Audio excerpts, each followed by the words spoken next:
Well, hello everybody, and welcome to What's the Quack.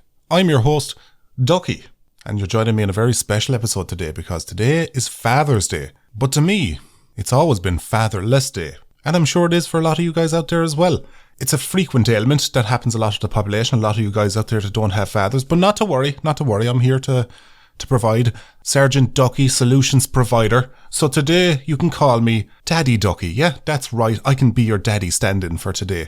If that's what you'd like, I can go through all the things that daddies do. I can ask you to grab me a beer out of the fridge. If you'd like, champ. You know, if you have a bit more of a dubious request, you know, if you're getting up to a bit of debauchery and you come to me asking for permission, I can say, ask your mother. And if you come to me telling me that there's a girl in your life, you're falling for a girl, I can give you the talk and give you some proper fatherly advice like, give her one for me.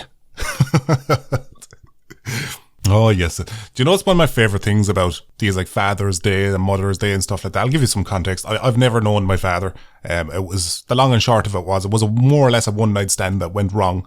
And so I don't hold any ill will. He's just never been around, and that's fine. Never bothered me. You know, I'm not one of these people that go looking for closure or meet their father and all that kind of stuff. If there was ever anything I'd want off my father, it's just maybe his medical records, you know, just so I'll know what to kind of keep an eye out for in the future if there's any kind of health issues that might be of note for me. That's about all I'd want. You know, I don't really give a shit about that whole thing. So I've that. And as some of you know, my mother passed away there a few years back.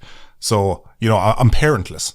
But the thing is now, the missus, she's got like grandparents and, you know, a mother and stuff like that. So I use that to torment her because I have a fucking fucked up sense of humour. So when she's shopping for this kind of stuff, be it for Mother's Day or Father's Day and stuff like that, every time she does it, I'm such a bollocks.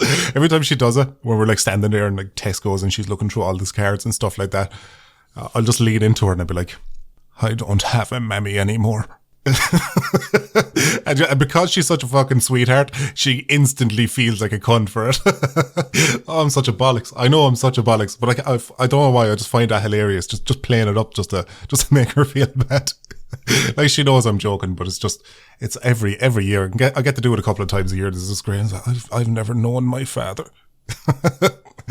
Oh God, I really am. I'm a twisted, broken little floof.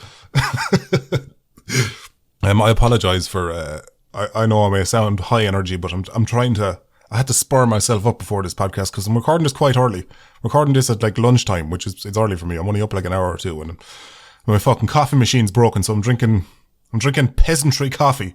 It's horrible stuff. The fucking instance of, I'm so spoiled by life. The missus got me like an espresso thing a couple of years ago for Christmas. And, I've been using it religiously. It's probably the most use I've ever gotten out of a present anybody's ever gotten me.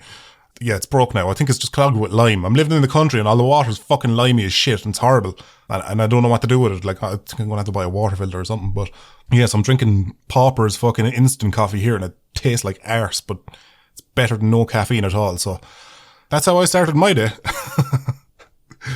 Right, what's going on in the world? Right, there's a thing I came across the other day. There's this, I don't know what title you'd give them. Let me explain anyway. You can see what I mean. But you know, one of these like girls, they do like videos and streams and stuff like that. And it's kind of primarily about how they look. They're kind of like lewd models or to provide the good folks like myself with a bit of food for the eyes, you know, something to give a bit of nourishment to the eyes, something to look at, you know. Modelling, I suppose, would be the closest thing to it, but it's not quite that. It's like, I don't know. There's not a good name for it, but they you know, they have OnlyFans and they post lewd stuff on Instagram, all that kind of stuff, right?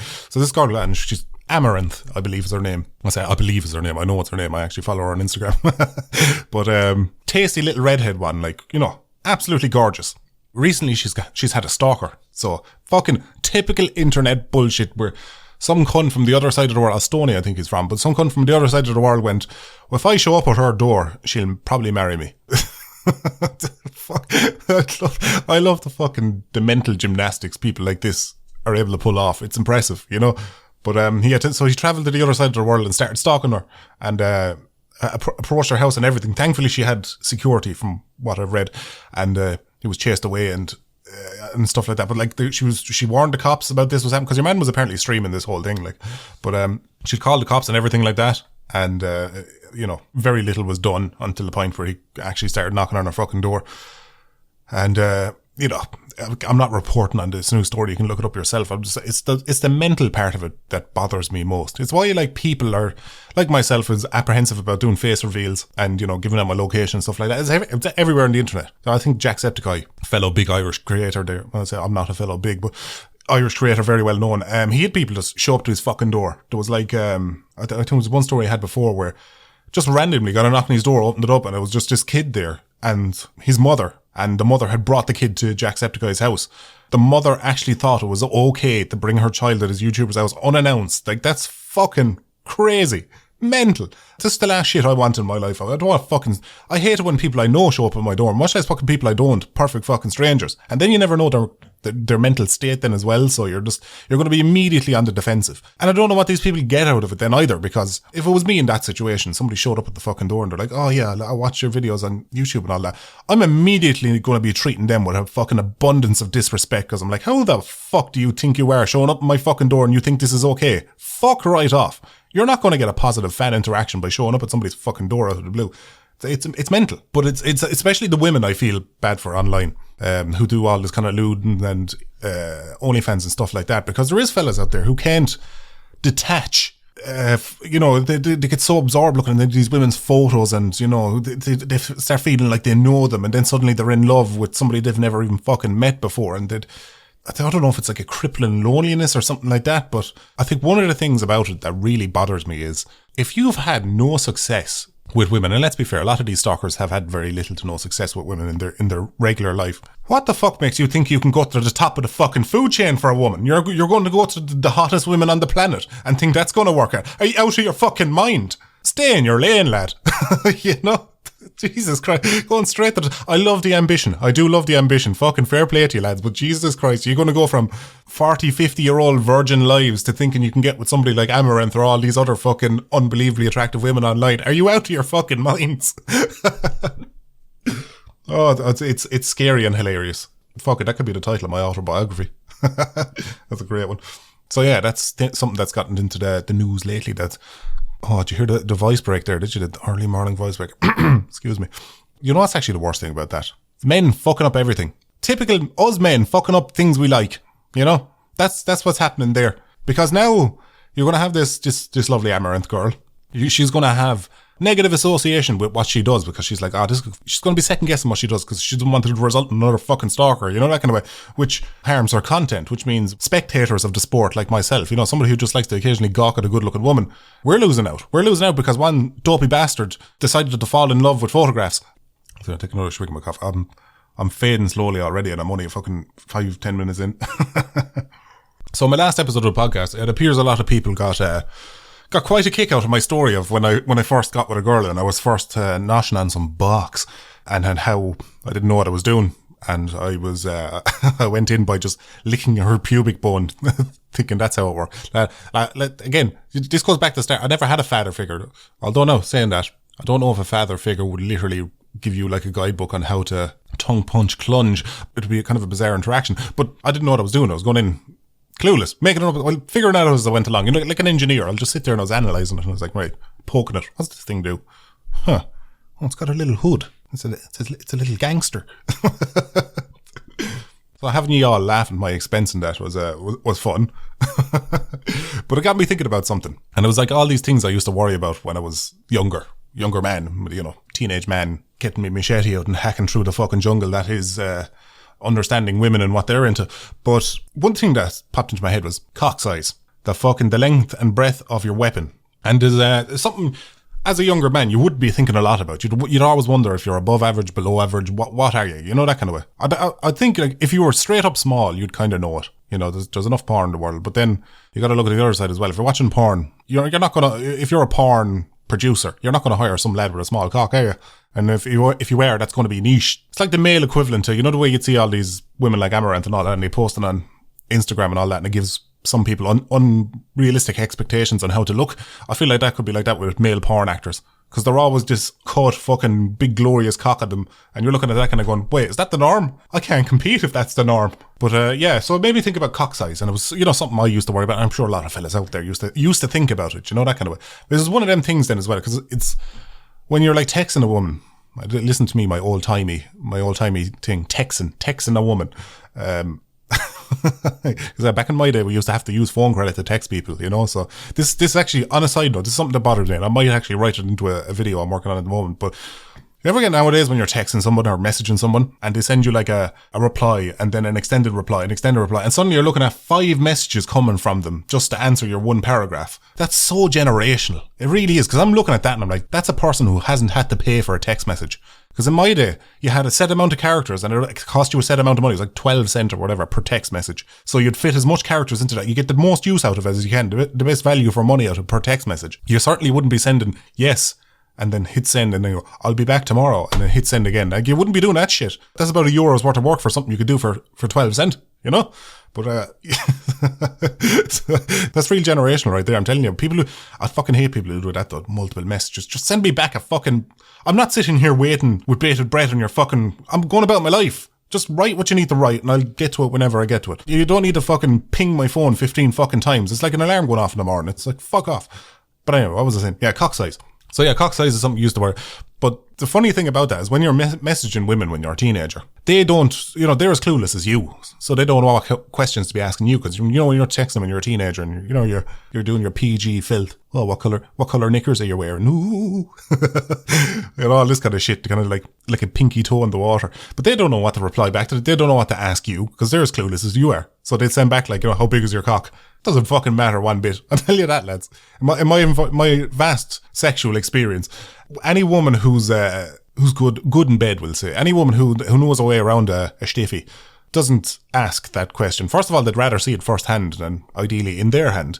And second of all, most women of a sexual experience know it's not the size of the boat, it's the motion in the ocean. You can be very skilled in the bedroom and be wielding an under-average penis, a below-average penis. And how I had that confirmed for me was because once I got into my 20s and I started, seeing a lot of women and stuff like that, that question was never asked by a woman. Never asked after that. That was like strictly left to the teenage part of my life. Only teenage women and young women asked that question. Never like women that are a bit older, a bit more mature, and a bit more experienced. Never asked that question. As long as you're not like rocking a micro dick, they'll take it as it comes. Pardon the pun. That was a bad pun. God. Just sometimes I feel like I need to like check to see if Connie's pregnant, because I'm doing so many dad jokes now as I'm getting older. I'm just like, are you pregnant? Something's going on here. I used to make dad jokes at any time in my life, but now I'm making them all the time. So there's something going on. But another thing I wanted to get into, who the fuck measures? I've always like when somebody asks me like, how big is your dick? And people are always like, 5.5 inches, or 6 inches, 7 inches, 9 inches, all this kind of shit. I'm just like, how do you measure? Not how, but why? Like, I just find it really bizarre, the idea of just some lad with his lad laid out in the counter and an old fucking an old primary school ruler next to it there, and he's just like making measurements there in an old pen, marking it off. It was like as he gets bigger every year, he marks it off. It's like one of them things you see next to a door frame. It measures how tall you are. But yeah, who the fuck measures? People used to ask me in my 20s, like, when you did occasionally have the woman that asks, like, how big's your cock? And you're like, I don't know. A mouthful? What answer do you want from that? I didn't fucking measure it. Oh, you just working on a building site one day and it's like, hey, Tommy, throw me over the tape measure there, will you? Quick. It's like, who the fuck measures? I would throw that question back at women. How tight are you? I wanted it in pounds per square inch. What's your biting force? Oh my God.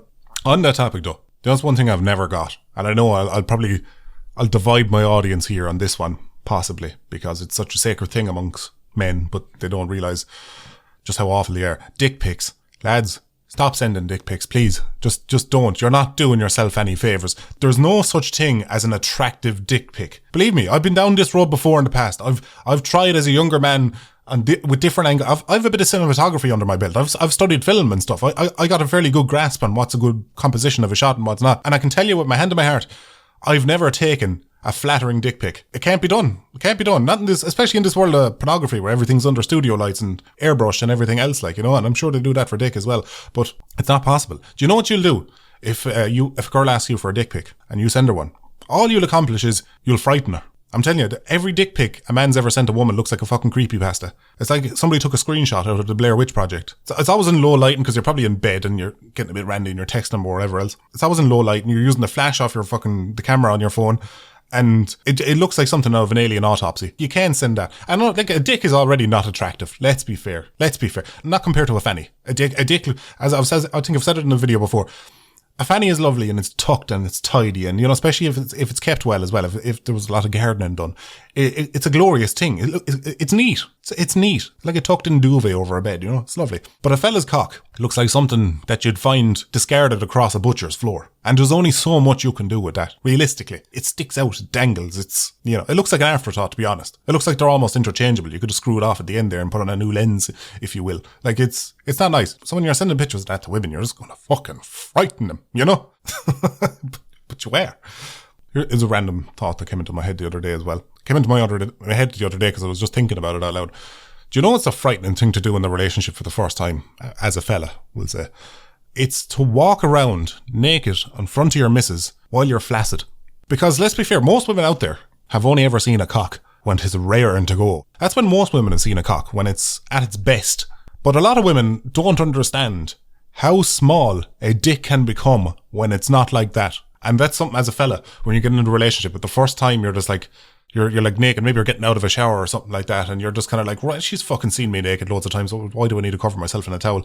But then that little voice in the back of your head kind of going, shit, she's never seen you soft. She might think it's a different man walking into the room, because you would. Because sometimes there now, I don't know if it's a particular cold shower or cold morning, I don't know what to blame it on. I find my dick frighteningly small when it's soft compared to what it's like when it's flexing, if I can use that term.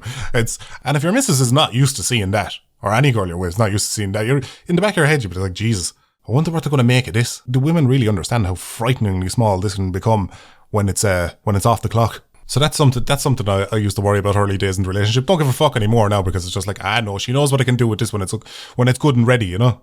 I have a few questions today as well for What's Your Problem segment of 3. I've kept it to 3. I don't want to go overboard, but 3 is enough, you know, it's nice. But a couple of questions I got, I'm not going to count as What's Your Problem, because I want to expand upon them a little bit myself, you know, talking about my experience. One of them, a couple of people asked about how I mentioned I used to smoke. I used to smoke cigarettes, and I've since quit, and now I just vape. And I wanted to see how I went about that, because I'm sure there's plenty of smokers out there that want to quit. Every smoker who smokes, virtually every smoker that smokes, wants to quit, and I was once one of them. I will be saying cigarette. I know a lot of Irish people listening in would be used to the slang term, both Irish and British people as well. People from the UK use for cigarettes. You know, we call them fags, and not to be confused with the gay term, the gay insult. Not related to that at all. Maybe it was once upon a time. I don't know the history of it, but it's more casual around here. It's nothing. Asking somebody for a fag isn't asking somebody for a gay man.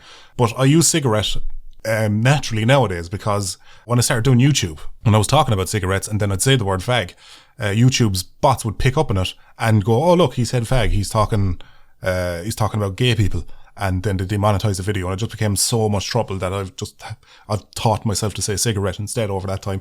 So don't worry, I'm not trying to Americanize myself. I was just avoiding YouTube bots, and that's just become my natural fucking word now.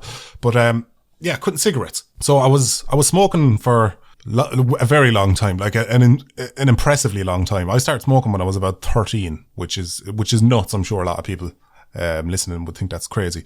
I was younger again. I would have been 12. I was in primary school when I started smoking.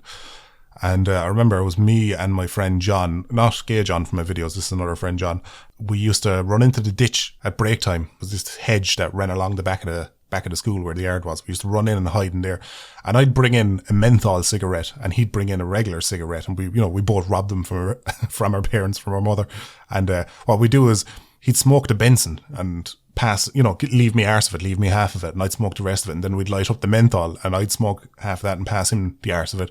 And like in our stupid children's minds, we thought that the menthol cigarette would take the smell of regular cigarettes off us. In hindsight, absolutely not. Since I haven't smoked it in years now myself, like cigarettes, I can smell cigarette smoke a mile away. Even if somebody was to smoke a menthol, I'd still easily tell that they were just after having a cigarette. But yeah, so that's what we used to do. And I started smoking when I was about 12 or so, like that. And I was smoking up until I'm off the cigarettes now, about 3 or 4 years, maybe, something like that anyway. So that's quite a long time to be smoking. That was about, 15 years, something like that, if not longer. But I remember once myself and the missus were going to a hotel. for a night or two. We'd often go away for a couple of nights just to unwind and reset, and as you do. But the thing is, you can't smoke in hotels, obviously. Well, nowadays anyway, in Ireland, you can't smoke in hotels. And I was just like, oh, fuck this now, because I don't want to be going up and down from the room all night every time I want a cigarette. And, I'd want a cigarette once every hour, which is a lot of hours in an evening when you're staying in a hotel room. So what I did was, while we were there, up in Galway, I think it was, we were at the time. While I was there, we were at this mall. And we're at this mall, I came across this e-cigarette shop. And I was just walked over and I was like, here, give me out an e-cigarette. I want something that I can puff away in inside the room and not have to worry about, something to scratch the itch. So I won't have to worry about being up and down looking for a cigarette all night. So I was grand. I picked up a little vape pen and some e-juice and stuff like that. Brought it to the hotel room and it did me perfectly. Every 3 or 4 hours I'd actually go down for a cigarette, just to get the want out of my system. But for the most part, it helped. It took away the itch. Again, that was only a temporary fix until we went home and then I was smoking cigarettes non-stop again. And then there was one year the missus wanted to go to Poland. She was going to Krakow and she was going on this tour of Auschwitz and stuff like that. Now, I declined to go because it sounded fucking miserable. Not like a bad holiday, but it just sounds like I'd just be fucking depressed over there for ages, because that's a fucking depressing piece of history. But she's, she loves all that kind of stuff. So she was mad to see it. So she went with a friend of hers. So she went over, she got to see Auschwitz and all that kind of stuff. But she was coming back, and she was giving me the option of picking up some duty-free cigarettes. Because fuck it, they're nice and cheap. They'll do me for a while, save me a few pound. So when she was coming back anyway, she was like, what can I get you? And I was just like, oh yeah, sure. Give her a list. It was like Benson and John Player and all this kind of shit. I was like, whatever you can find, just pick me up a couple of cartons of them and I'll give you the money for them when you get back. So she was coming back through the airport. The next thing I get a phone call and they didn't have the brands I smoked at all in the duty free. They were all out of this one, that one and the other one. I can't remember exactly which ones I was asking for, but whatever. They're all out of them. And then I'd make another suggestion. And then she'd get off the phone and then ring me back. She's like, they don't have them either. And I kind of eventually got to a point where it just made me think, I was like, you know what? It's fine. Don't bother with the duty free. I'll just, get my regulars or whatever else. Don't worry about it. Because, I didn't want to be inconveniencing her either. Her standing in the fucking duty free all day when she should be doing. So I was like, let it go. It's fine. Leave it. So I just got off the phone. And I was just sitting there because I had just run out of cigarettes, or I'd only one or two left on me at this stage. Enough there for when she comes back from the airport, because she was only an hour or two away. But now she wasn't bringing any back and it was late at night. So if I wanted more cigarettes, I'd have to go to the 24-hour petrol station or something like that. But at that point I was just like, I'm not fucking arsed going to the petrol station and stuff like that. It's a whole lot of effort. I still have that vape pen from that time I was up in the hotel with the missus. I still have a load of e-juice left over from that. I'll just puff on that from the evening and then I'll pick up cigarettes in the morning. So I did that. I started puffing away in the e-cigarette. And I noticed come the next morning that my cravings weren't strong. I wanted a cigarette, but it felt more of a habit than an actual chemical requirement. Because again, I was still getting nicotine. I was still getting the nicotine. I was getting it off the pen. And it was in that moment I decided, you know what? I'm going to just stick with the pen. Fuck the cigarettes. I'm going to see if I can just stick with the vape. I'm going to stick with that and see how long I can go and try it out. Because again, as a smoker, I always wanted to quit because it was it's bad for your health. But at the time, more importantly, smoking cigarettes is fucking expensive. And it is now. It's like 15 quid for a 20 box over here. It's crazy fucking amount. So I stuck with the pen. And you know what? I haven't gone back to cigarettes since. It scratched the perfect itch. And there was one thing that really cemented it for me, that really kind of drove me to stay off the cigarettes. And it was this documentary I seen online, and it was where they were given kind of old fogies who were addicted to cigarettes. They were giving them vape pens. And here, have a vape pen instead of a cigarette, see how you get on with it. And there was this guy who was smoking for about 40 years, something like that. Older chap, maybe 50s or 60s. He's been smoking cigarettes for years and years and years and years. And they gave him this vape pen and, see how he got on with it and stuff like that. And then they checked back with him in 6 months' time. And they came back to him and they were asking him, how are you getting on with the vape pen? And he said, the cigarette I smoked before I walked into that vape shop with you guys was the last cigarette I've ever smoked or will. He's like, this thing is fucking amazing. I get my nicotine. It's not nearly as bad for me as cigarettes themselves. It's fucking amazing. And when I seen that, I was like, if this fucking stuck in his ways old fogey can do it, I can fucking do it. And he was smoking twice as long as me, and he's just like, yeah, no fucking bother at all, lads, I'll quit. That's fucking brilliant mentality to have. So if he can fucking do it, I can do it as well. So that really drove me.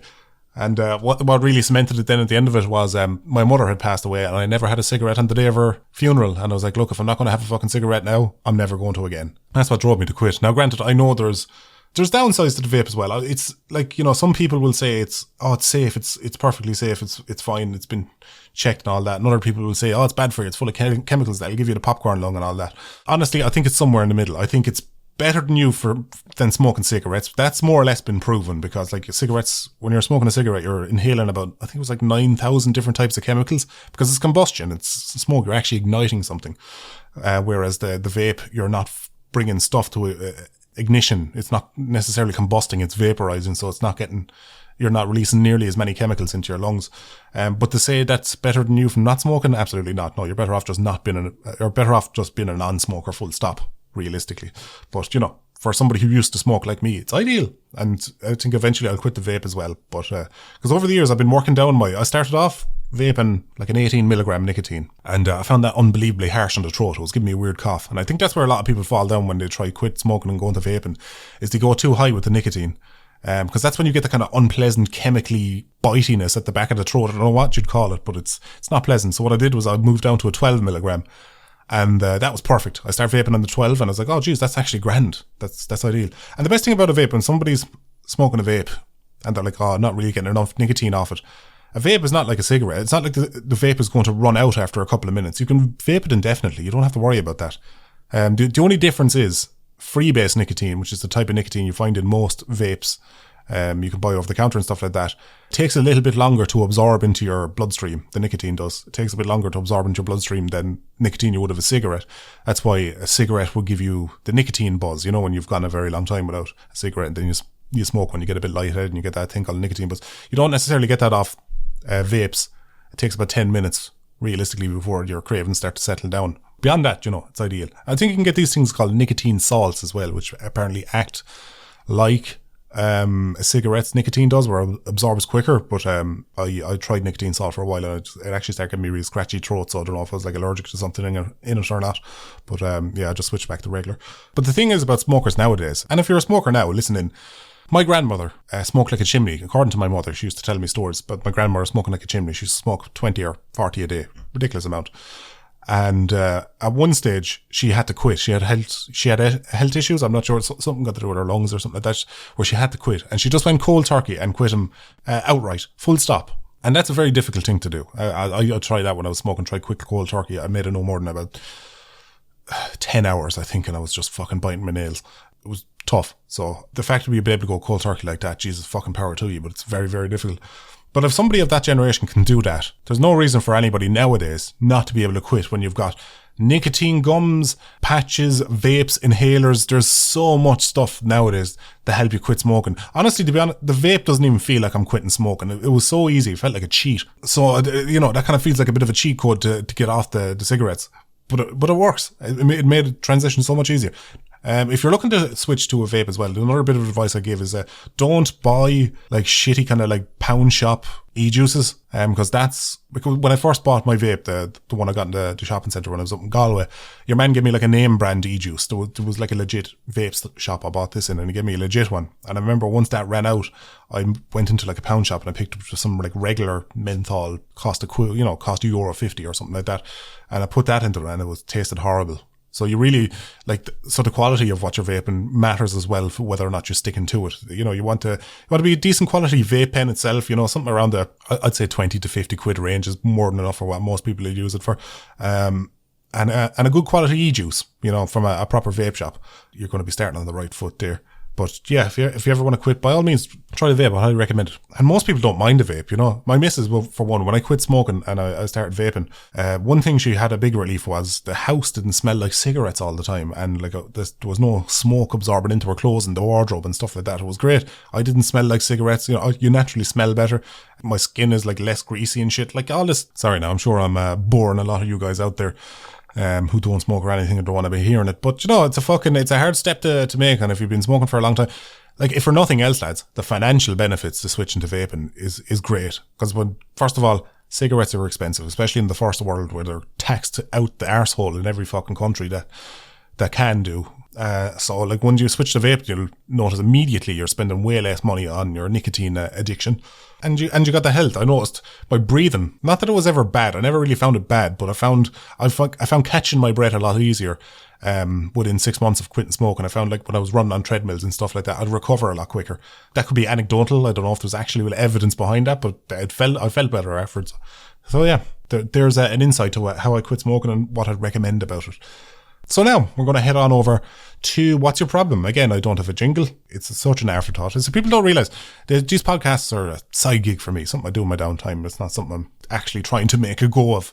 I just like talking shite. It's like therapy, lads. It's like therapy, only for I don't have to do any homework or, listen to listen to some advice that I don't want to hear. I'm just talking into the abyss. It's great.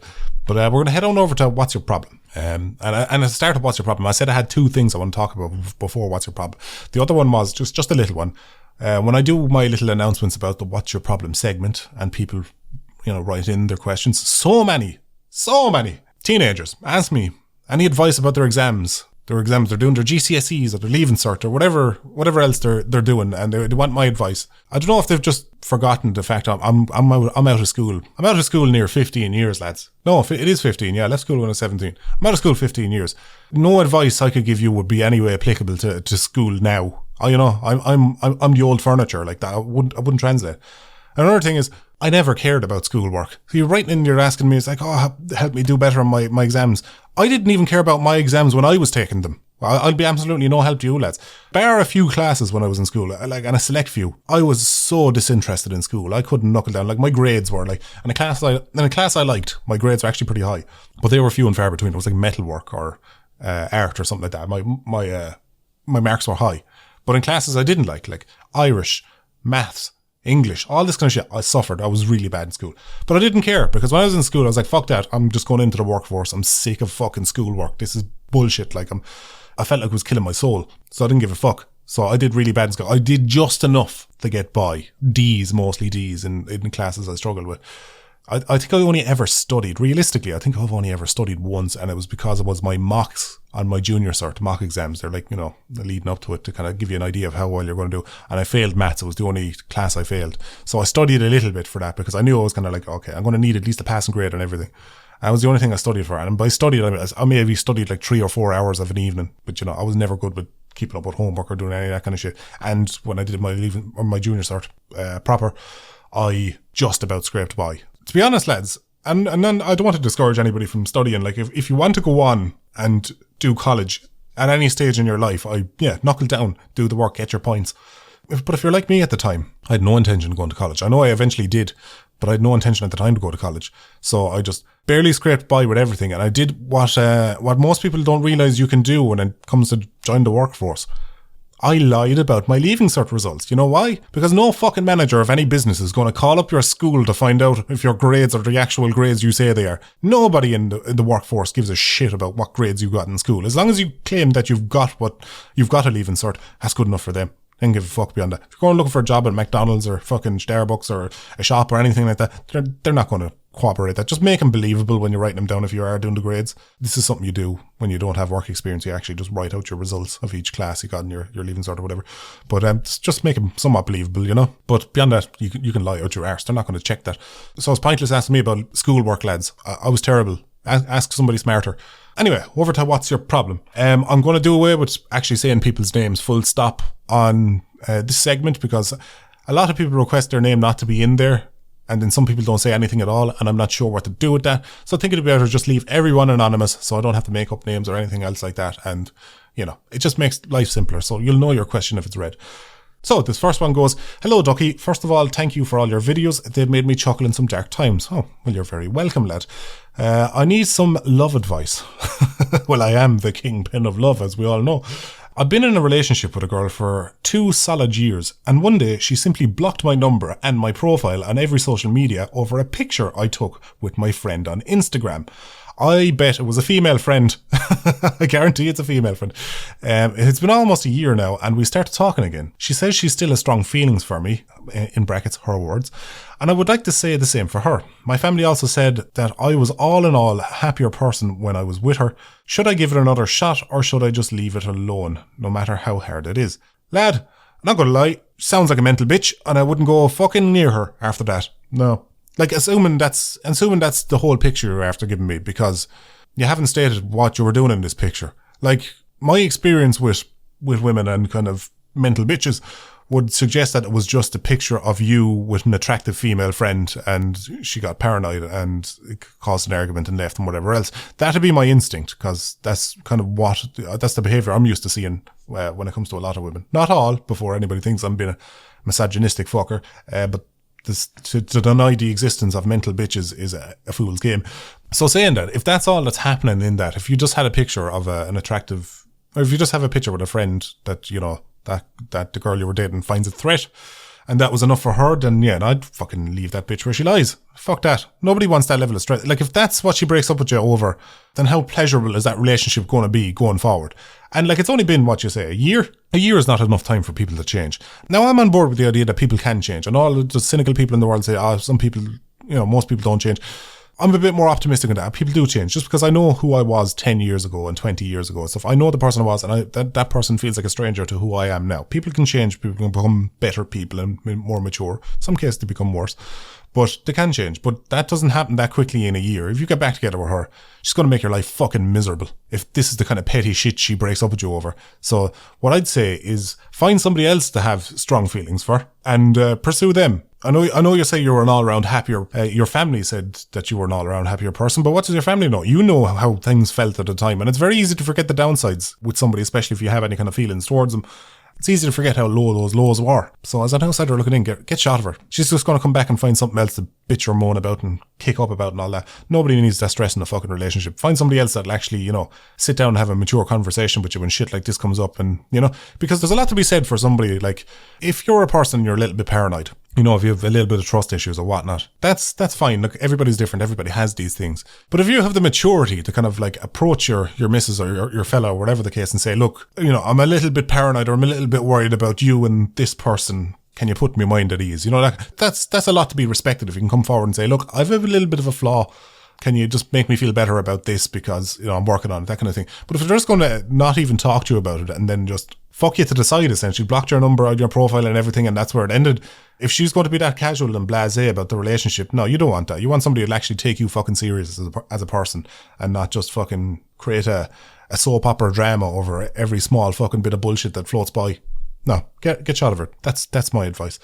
Next one we got says, "Hi Ducky, I'm currently having a big problem at the moment. I've recently been diagnosed with pancreatitis, and with the constant bloat, I feel like my girlfriend isn't going to be as into me and that I'm not enough for her. I don't want to be, but I feel like letting her go so she can find somebody better. What should I do? Big fan. I love this channel, by the way." So this is from a fella, and I will say, no, don't let her go. Here's the thing about women, like, because a lot of fellas don't understand this. Women are different creatures to men. Some of their traits are brilliant. As much as I love to bang on women, they've got some fantastic traits. And one of their traits is women are not nearly as bothered about appearance as fellas are. You know, women can see past that a hell of a lot easier than us. To be quite honest, women, a lot of the time, women are not even looking for a good looking bloke. They want somebody that can make them laugh and they feel comfortable around, and somebody who makes them feel attractive. You know, a very ugly man could very easily get a very pretty woman. You know, that's not all it boils down to for women. They look for a lot more in a fella. So if you're feeling self-conscious over your appearance, don't. Because you couldn't be with the better sex for the job, you know? Because they're not going to be as hung up about that. That's something you'd expect from fellas, because we're hung up about that. We like an attractive woman. And we don't like it when women let themselves go, or, you know, we're very visual creatures. Women are not like that at all. They're emotional creatures. They want to connect on an emotional level. And that's way more important to them than anything else. Just like how fellas prioritize looks, women prioritize about how they feel around a fella. There was a great bit of advice I got when I was learning the tricks of the trade with chatting up women. And as one of the boys told me, he's like, when you're chatting up a woman, don't tell her she's attractive. Make her feel attractive. And that's a very important distinction, because that's the key what women like. Because a lot of women like to feel gorgeous. They like to feel beautiful. So if you can make them feel beautiful, then that's 90% of the work right there, regardless of what you look like. If you can make them feel pretty and make them laugh, that's all you need to bring to the table, realistically, as a fella. So I wouldn't worry about being bloated or feeling ugly or anything like that. Not at all. Not a bit, no. So I hope that helps with your conundrum. And the third and final one. This girl I liked me, and we got together, but we ended up breaking up. A couple of months later, she messaged me wanting to get back with me, so we did. I had my suspicions she was cheating on me, and her mate later told me she was, and we broke up again. Now another one of our mutual friends says she still likes me, so should I get back with her? I do like her, and all these times she's been the one breaking up with me. Do I ignore it? Fool me once, shame on you. Fool me 3 times, shame on me type of thing. Love the podcast. Anyway, Ducky. Right, so long and short of it, you keep getting with this girl, she keeps breaking up with you. You've had it confirmed that she's been cheating on you, and now she's looking to get back together. Yeah, no, run for the hills. Fucking another mental bitch, lad. Somebody who wants to stay in a relationship, even though they're flat out cheating, is just using you as a fucking placeholder. They have something comfortable to come home to. They want to have their cake and eat it. They want to be able to go shopping, even though they can't afford to buy anything. That's essentially what it is. And especially if she keeps breaking up with you, no, fuck that. Get shot of her. Just say, no, fucking not happening, not getting back together. Find somebody who will fucking appreciate you and is not going to be breaking up with you every day of the week, you know? Because, again, unfucking needed immaturity in a relationship is what that is. And I will give you a warning. If you are going to just get shot of her and just say, nah, fuck this now, I'm done, I'm not going back with you. The second you tell her you don't want her, she's going to pursue you even harder. Ladies like this can't stand rejection, because they're not expecting it. Especially because you've taken her back so many times. The second you stop taking her back, she's going to fall to her fucking knees and beg you to come back. And what you need to do is say no. Not fucking happening. You fucked me over. And that's it. And just cut her loose and then find somebody else that'll appreciate you for what you are. It just makes me think of another bit of advice I got many years ago that served me well with women. And they said, like, if you're having an argument with a woman or you've broken up with a woman or anything like that, and you want to hurt them, you know, because sometimes you do, you get a bit angry in a relationship, especially if you've been fucked over or anything like that, you want to hurt them. The best way, the very best way you can deal an emotional blow to a woman as retaliation is to ignore them. They go fucking mental when you just stop talking to them altogether. I don't know if it's like this fear of abandonment, or maybe it's just something they're not used to, but no, if you can just say, you know what, no, and just cut them off completely, that's the worst thing you could ever do. It's what I've done with all my exes as well that have fucked me over in the past, and you know it really gets them, because it's just, because when I broke up with my ex, like I do with so many of my exes, when there was infidelity involved, cheating, I was just like, nah, done, fuck you, goodbye. I'd get messages for weeks, months off them, and I just refuse. I blanked them out, you know, unfriend them on Facebook, never visit their page again, just pure mentally move on. And every time I get a message, it's just a reminder that my ignoring tactic is hurting them, and that made me feel better, you know, for the meantime, until eventually I got over the hurt and moved on with my life and, you know, got into a healthier place. But for the meantime, if you're going to retaliate, that's the best